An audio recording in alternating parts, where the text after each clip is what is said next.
Welcome to Women Building Women, the podcast with the intent of driving out animosity amongst women. I am your host, Samantha Leteti, and this is episode 2, Flourishing Friends Gain Fake Friends. Friendships are meant to be easy, or at least that's what I think.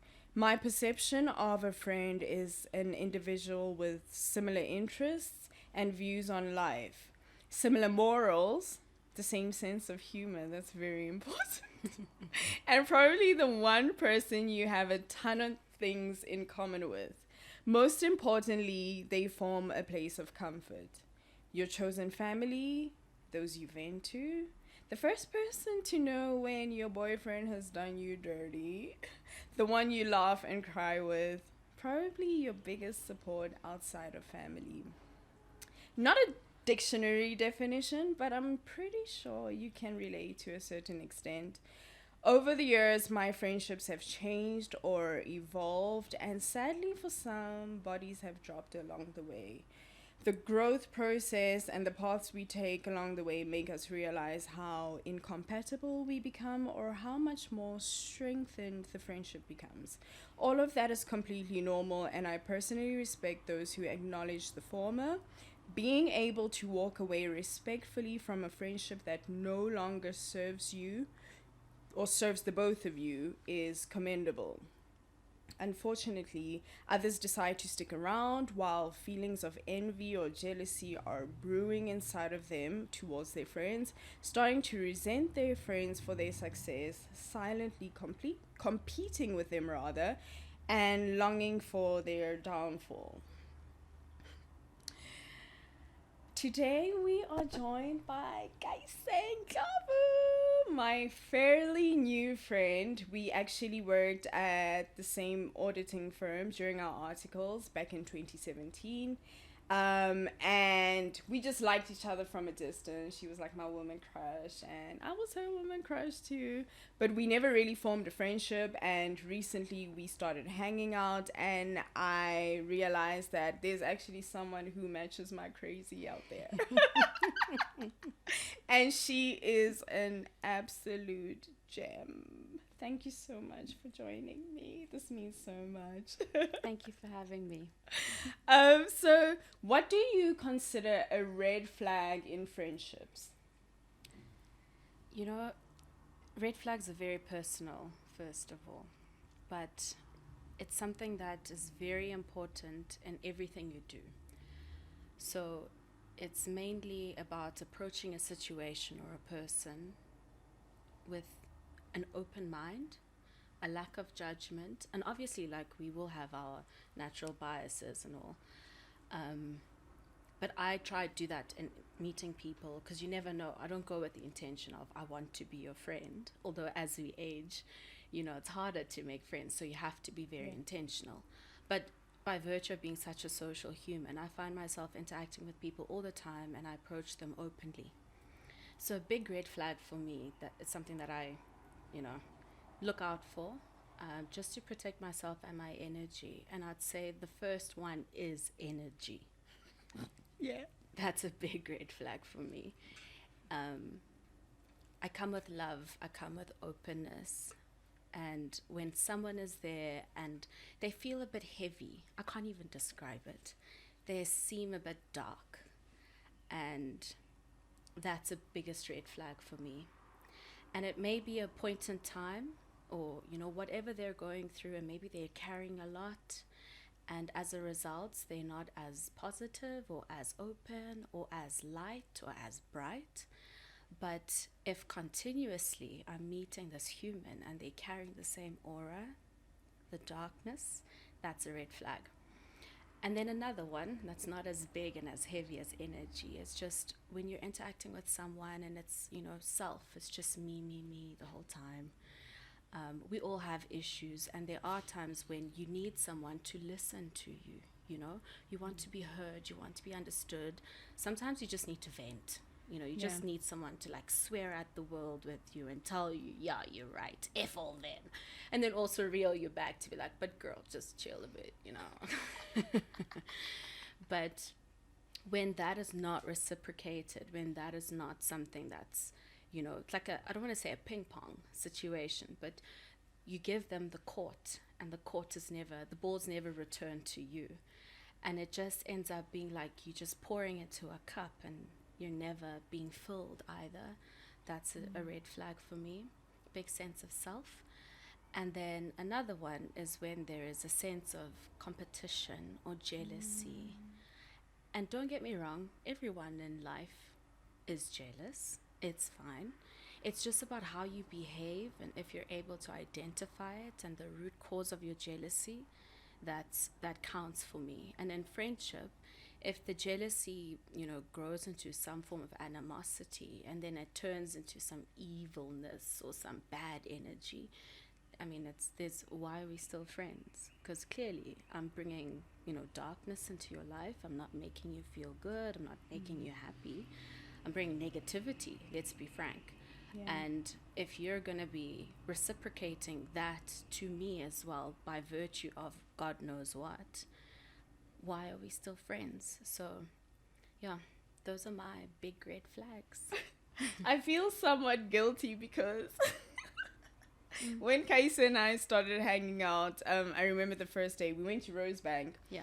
And maybe I'm not supposed to promote certain restaurants, so I will not mention any names. But we went to a certain restaurant, I think the second one that we went to. Okay. And I just started releasing. I was so emotional. I was just telling you about everything that I've been going through, everything at work, everything in my personal life, my upbringing.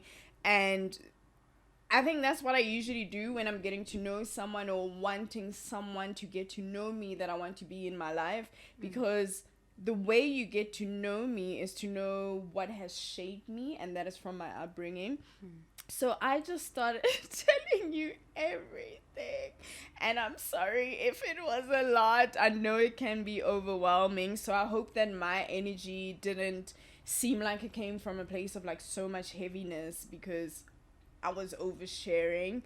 But you gave me that space to feel comfortable enough to share that with you, and I think that's also how a friendship is formed, knowing that you feel comfortable enough to tell this person who hasn't really been in your life before, but being comfortable enough to tell them everything that you've been through, and somewhat knowing that you won't be judged about it. So I really appreciate that, and I hope I didn't come with any heavy energy. So I wouldn't be here if you did. Right, exactly. I wouldn't be here. You wouldn't be supporting me. No. but it's what I said, It's when you can. I'm good with people. I'm good at reading a room. I'm good at reading energies. Guys, you're gonna get tired of me and my energy. Anyway. And when I genuinely did ask, like, how are you? Yeah. And as you said, I gave you the platform because I genuinely needed to know. Yeah. And I appreciate how open you were. Some people take so long to break walls and to be trusting. And I was honored that I hadn't seen you in so long. We were starting out a friendship, and you were comfortable to share so much and be so vulnerable and so trusting. So to me, it was like, okay, I'm glad that this person understands like the essence of me. They believe that they can trust me. They don't see, how I can weaponize this. Because most people hold on to information, especially in friendships, because they're so scared that this person is going to use this against me. Yes. So the fact that you shared such intimate or close or anything, that you believe you needed to get out there, and I was able to provide you with that safe space, means a lot to me. So thank you. You're welcome. I want to share some of my red flags. Please. So I once had a friend who was very threatened by my friendships with other women. So when I would post like on WhatsApp, like I used to be that type of person. Now I lay low in terms of social media, but I'd be that type of person that if I'm on a lunch date with Sandra, for instance, I'll post with Sandra. Oh my gosh, spent the day with Sans. So awesome. Like even when we were at that event. Yes, I almost said the name of the event. I was like, bring it in, bring it in, bring it in. And I was like, oh, with Kayise. You know, like, all happy and stuff. And she didn't like that at all. She would, straight after that, she post a status. And what is the word when, what's the English word when, what is, I can't find It's the not subtweeting. Yes, it's sort of like subbing. Yes. Subbing. Yes, subbing. And you see that this is directed towards me. Yeah. And I remember this one time I actually asked her, I'm like, do you sort of have a problem with me posting other friends? And she was like, well, when you were down in the dumps, I was there for you the most. Wow. So I should be the one that you are posting and not always be posting these people who only come around in your good times. So that is a huge red flag for me. And another red flag for me is complimenting, right? You get that, you know, you have a new hairstyle and you're looking all dolled up and other people are complimenting you, but when you meet up with your friends at a certain place, like, not a single compliment. Imagine. Like, earlier on when Tsuru came here, I was like, oh my gosh, girl, you look so fine, looking all hot, like, because that's how she looks. And there's a thing in me that is allowing me to let her know how she looks. And even when you say that, oh, I should have done a face beat or whatever, and I'm like, you look absolutely gorgeous. There's no need for that. Like, there's nothing in me that is restricting me from telling you. And the fact that for someone else, it is so hard for them to compliment me as their friend when everybody else is, that is a huge red flag for me. And lastly, it's support and just being there for you when you need to be supported, or when you achieve certain milestones, and even though they express that they're happy for you, but the expression, you can see that it's not genuine. I mean, you can say something, I can say to you, oh, I'm so happy for you, but you can see that, nah, this girl don't really mean it. You know? So those are the huge red flags for me. So while we're on that note, do you think that your friends mean to you what you mean to them? Because I've noticed that I have a history of putting my friends on a pedestal. I have went over and beyond, and I'm not saying that I'm perfect. I obviously have my flaws. Any human being does. But because I come from a history of, and people who know my background about how, like, my parents died at a very young age, and I lacked a lot of love, I try to find that love within friendships. And that's why when I find friends, I try so hard. And as busy as I get, I do from time to time send a voice note, are you okay? Is everything fine?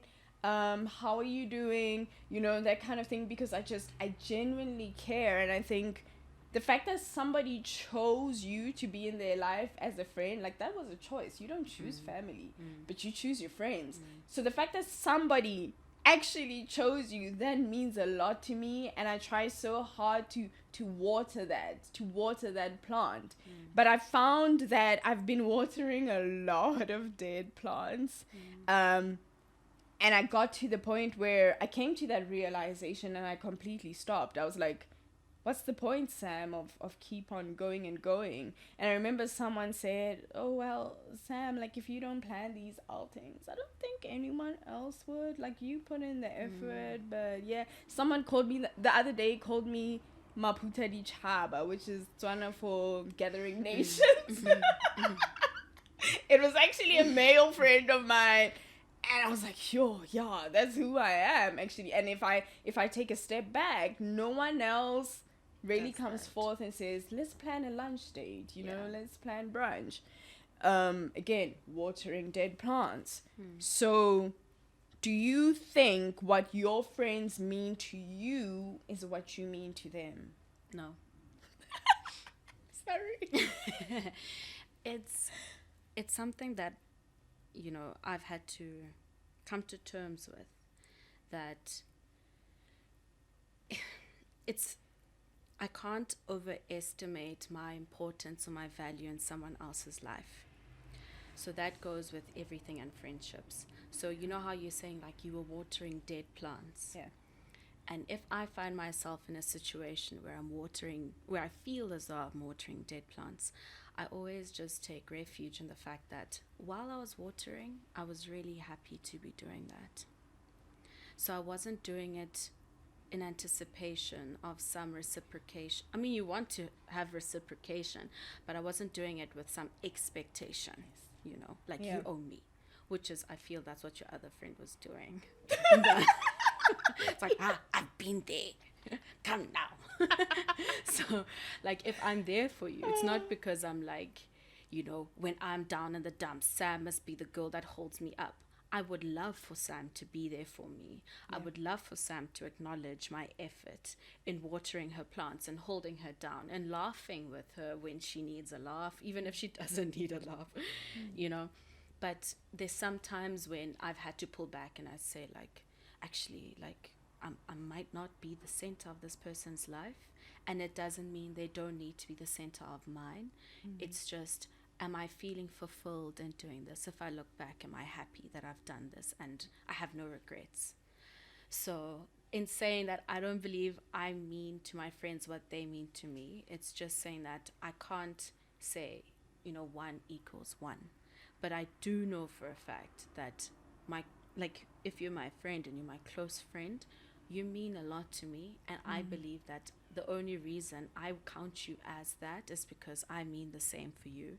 And I have a role in your life somewhere, somehow, just as much as you have a role in my life, in giving love to you and being there for you and cheering you on, sometimes in calling you out, just finding the balance, because that's what friendship is.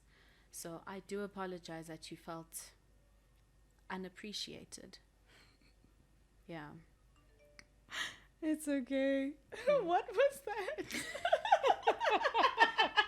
Did you hear that sound? I did. It was like a light bulb, but not. They'll edit that out. Uncanny.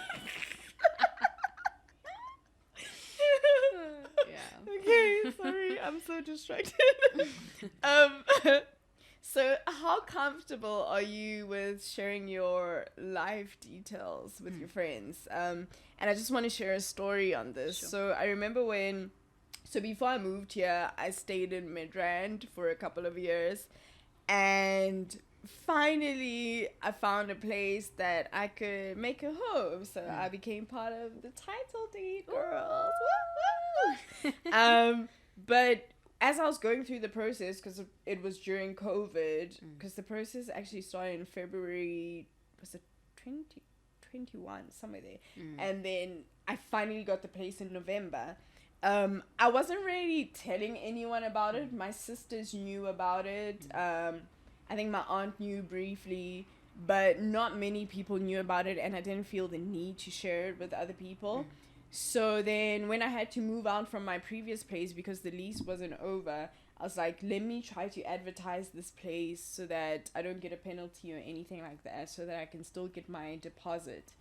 So someone can fill the vacancy. Is that what people say? I think vacancy is used for job terms, but anyways.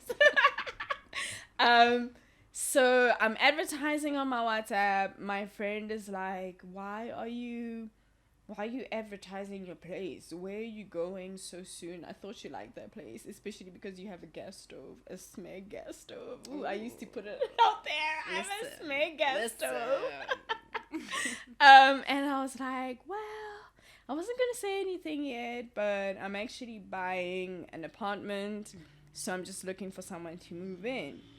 And she's like, oh, is this the way that I need to find out that you are moving to a new place, that you have actually bought a new place? Is this our level of friendship? I thought you trusted me enough to tell me that you're actually buying a place. This is a milestone for you. Aren't you comfortable with sharing that with me? And the way that she came across, I felt so attacked. I'm like, firstly, congratulate me. Right? I was gonna tell you eventually. It's just all about timing. But the fact that your first instance was making all of this about yourself and me not telling you, that is very concerning. that you weren't happy enough to say, oh my gosh, Sam, I'm so happy for you. This is such a great milestone, you know? So yeah, she just went off on me, and then eventually our friendship ended. That's where our friendship ended.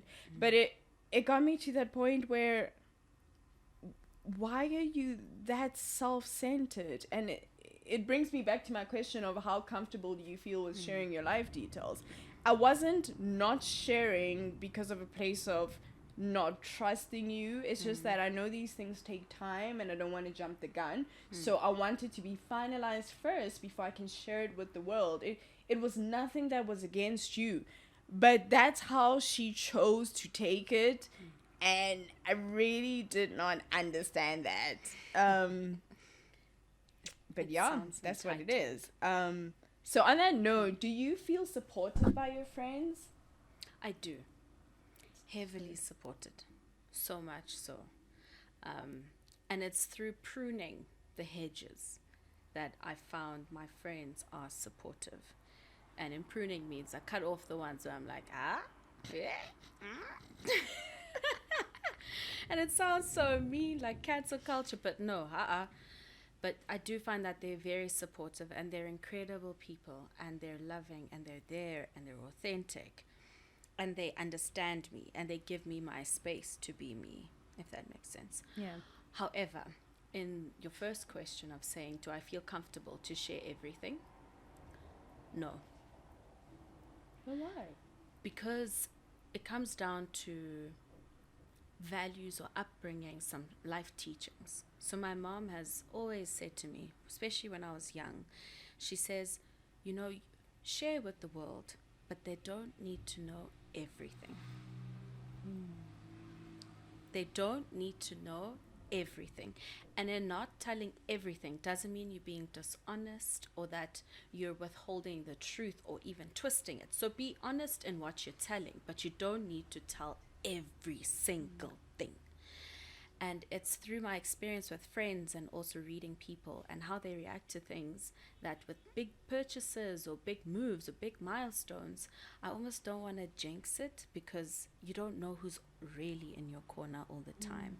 So you kind of wait for something to be finalized or firmed, and then you announce it. Yeah. Like, hey guys, I'm done. I'm in. I'm here.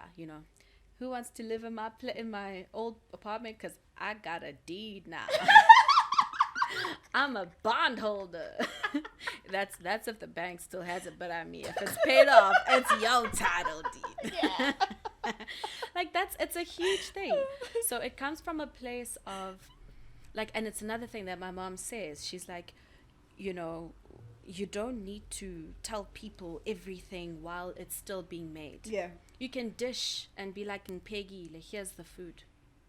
This is what I'm preparing. You can inform your friends, hey guys, I'm looking for a place, XYZ. But you don't need to tell them that I'm at this point the whole time. So that's why I don't necessarily tell them everything. There's some things that you just need to keep to yourself. There's some things that you need to keep from, I don't know. And then when you're ready, whatever that timing is for you, you'll be happy to share it, and people will receive it the way they wish to. And hopefully they're in your corner and they receive it the way you want them to receive it, and they're happy about it as well. So yeah, I had the same or something similar with when I was buying my investment property. Yeah. I was quiet. I didn't even tell family. I just told my mom, my dad, my sister. That's the nucleus. Yeah. And I said, I'm starting this process, and please can we keep it between us?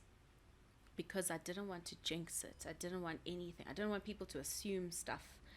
And I only started telling people when I had tenants. Because they were like, when are you moving out of home? And I'm like, when I'm ready. They're like, no, but why don't you rent? I'm like, nah, I'm a landlord, so I'm fine. I'm good for now. Because then people start associating those things with life. Yeah. But, then I tell my friends, hey guys, I got a place. I have people living in it now, and this is, it's happened. And they know that's my process in everything I do. They're used to me now, and they're like, I'm so happy for you. Congrats, da-da-da-da. And their energy match their words. So I don't tell everyone everything or my friends everything, but everything has its timing.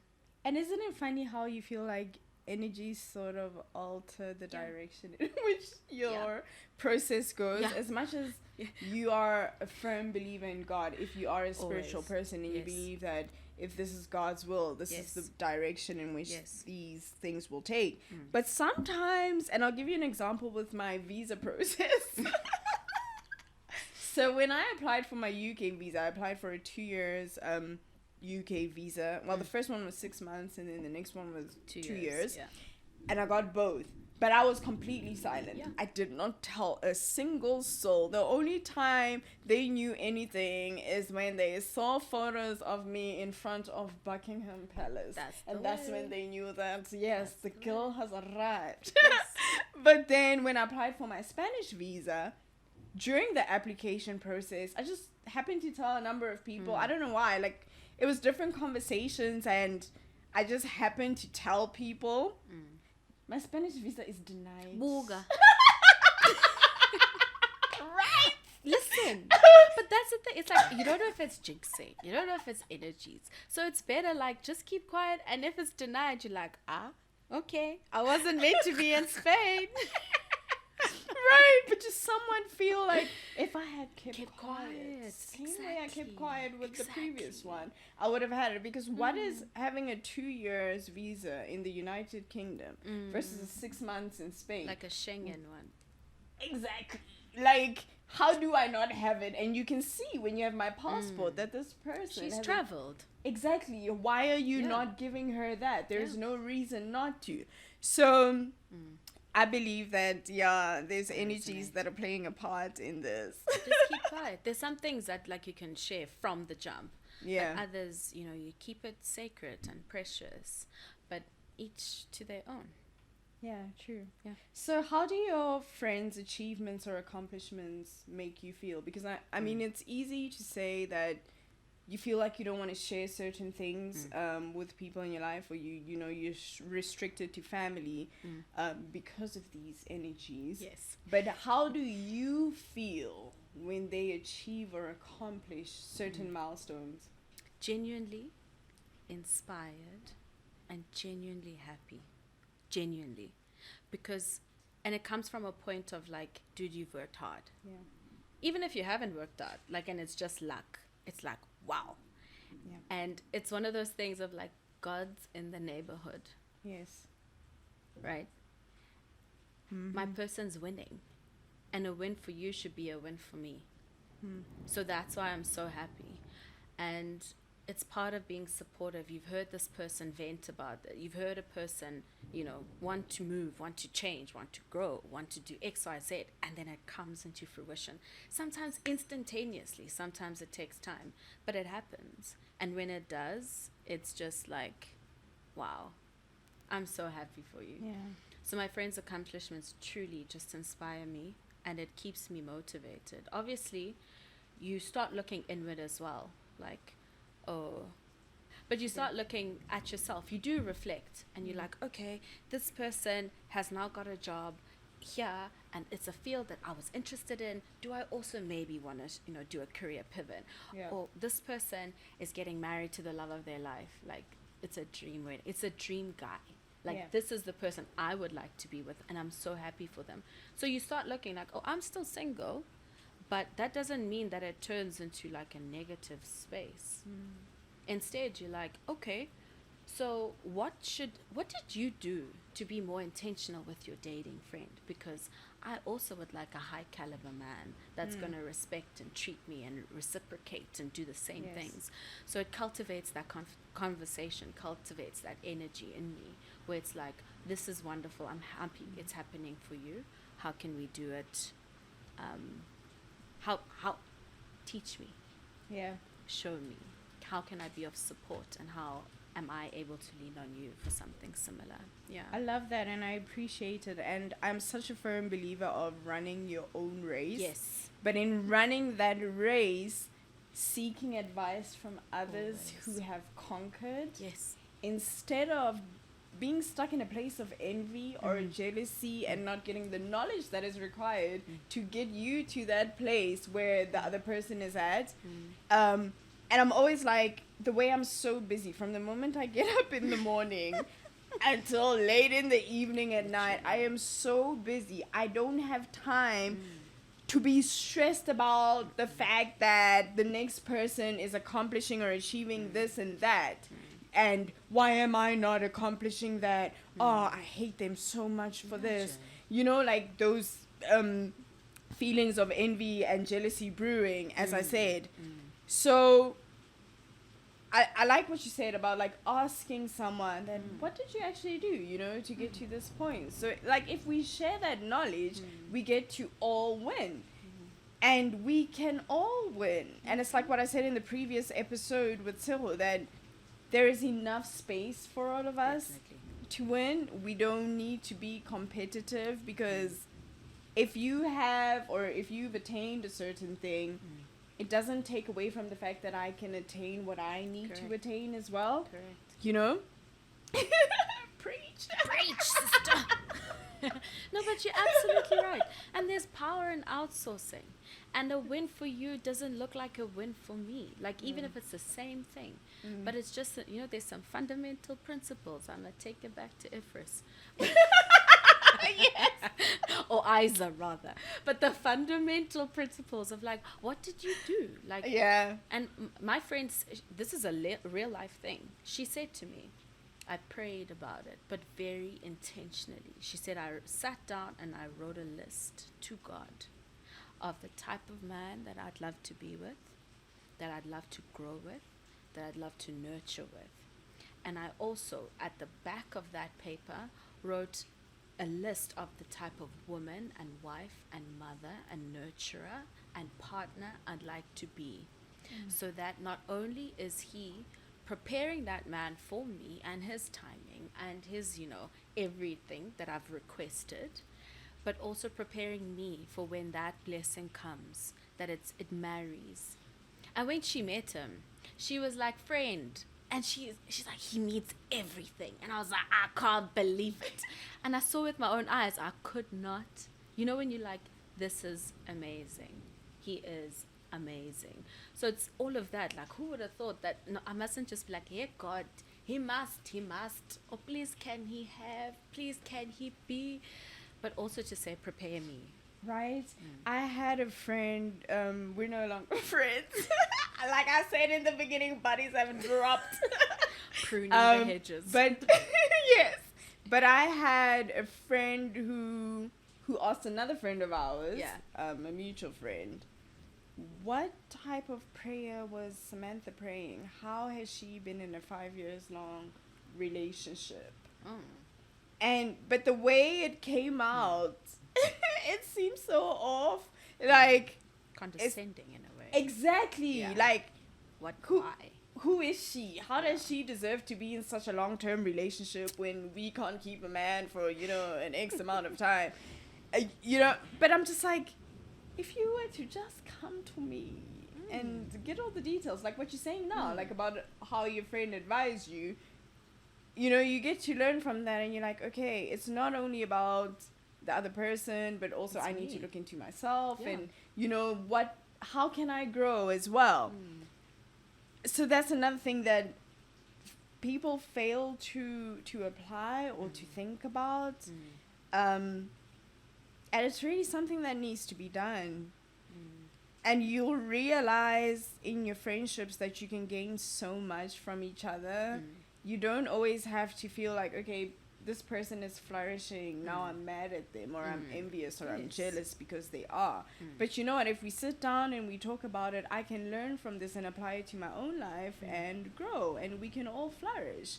And I remember there's an Instagram post that I have on my Women Building Women page about jealousy within friendships, and I'm like, who wants to roll with broke bitches? Like, but basically meaning that, why would you want to be associated with people who aren't striving to grow? Like, if we all have that thing of like, I want to grow, I want to be in the same position or level, and we all level up to it, then we can all be there together.